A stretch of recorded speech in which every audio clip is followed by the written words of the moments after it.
so Manson's sentence was commuted to life in prison.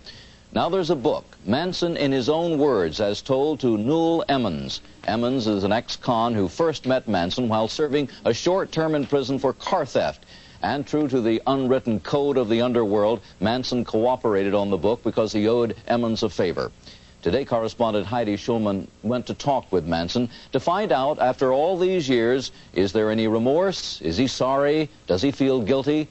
Well, then we here on the Today Show staff debated among ourselves whether to air his answers. Half of our staff said absolutely not. Even though Manson doesn't make a cent off this book, let's not give him any publicity. But another half said yes, believing that some of you are as curious as some of us are. Well, at any rate, here is what Manson had to say. Charles Manson is serving his life sentence for murder in San Quentin prison. That is where we talked with him and with Newell Emmons, author of Charles Manson in his own words. Our conversation lasted an hour and a half, during which Manson was sometimes lucid, sometimes incoherent, and frequently manipulative. From your words, as Mr. Emmons quotes them in this book, it's clear that you were guilty of murder, and yet he says in all his conversations with you, he never heard you express remorse. Have you never felt it? Remorse for what? You people have done everything in the world to me. Doesn't that give me equal right? I can do anything I want to you people at any time I want to, because that's what you've done to me. If you spit in my face and smack me in the mouth and throw me in solitary confinement for nothing, what do you think's going to happen when I get out of here? Guilty. I wouldn't do anything that I felt guilty about. You don't feel guilty at all? There's no need to feel guilty. I haven't done anything I'm ashamed of. Maybe I haven't done enough. I might be ashamed of that, for not doing enough, for not giving enough, for not being more perceptive, for not being aware enough, for not understanding, for being stupid. Maybe I should have killed 400 or 500 people, then I would have felt better. Then when I felt like I really offered society something. You know, if I wanted to kill somebody, I'd take this book and beat you to death with it, and I wouldn't feel a thing. It'd be just like walking to the drugstore. Do you feel blame? Are you mad? Do you feel like Wolf's Kebab's right friends? Get friends,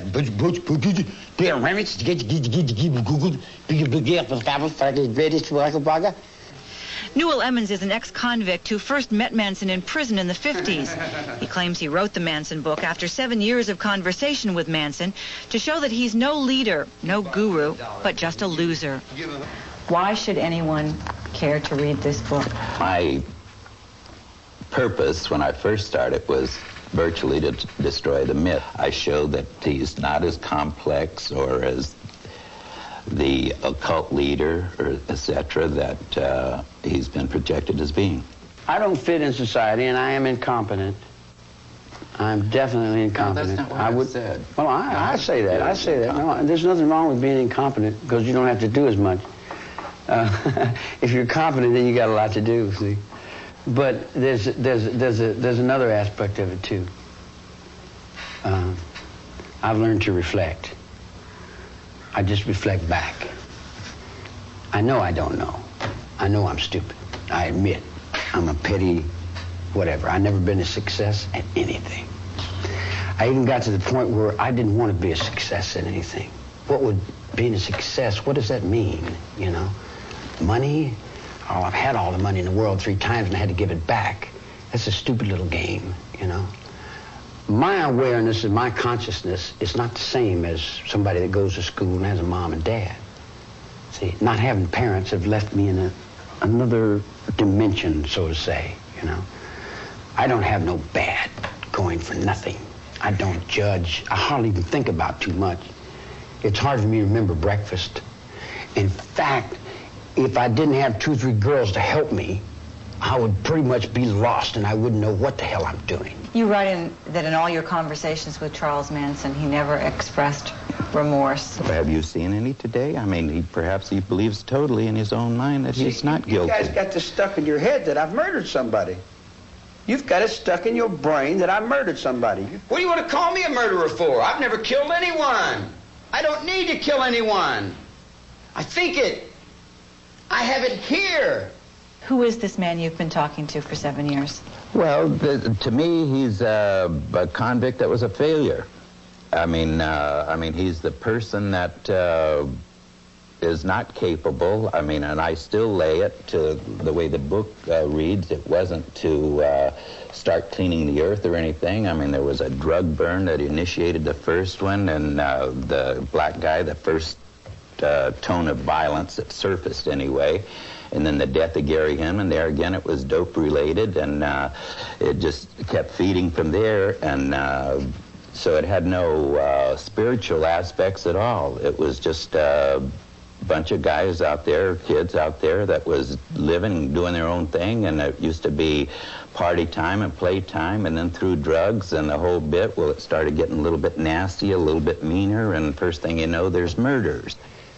In my whole life, I've burglarized a grocery store, stole some nickels and dimes, busted open a stamp machine, stole a few automobiles, and cashed a couple checks.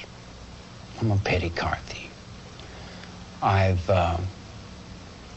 been with prostitutes and bums and winos and all my life. This street is my world. I don't pretend to go uptown and be anything fancy. I can, but I find more real in the world that I'm in than I do the tinsel. And the real world is the one I have to deal with every day, you know. Believe me, if I started murdering people,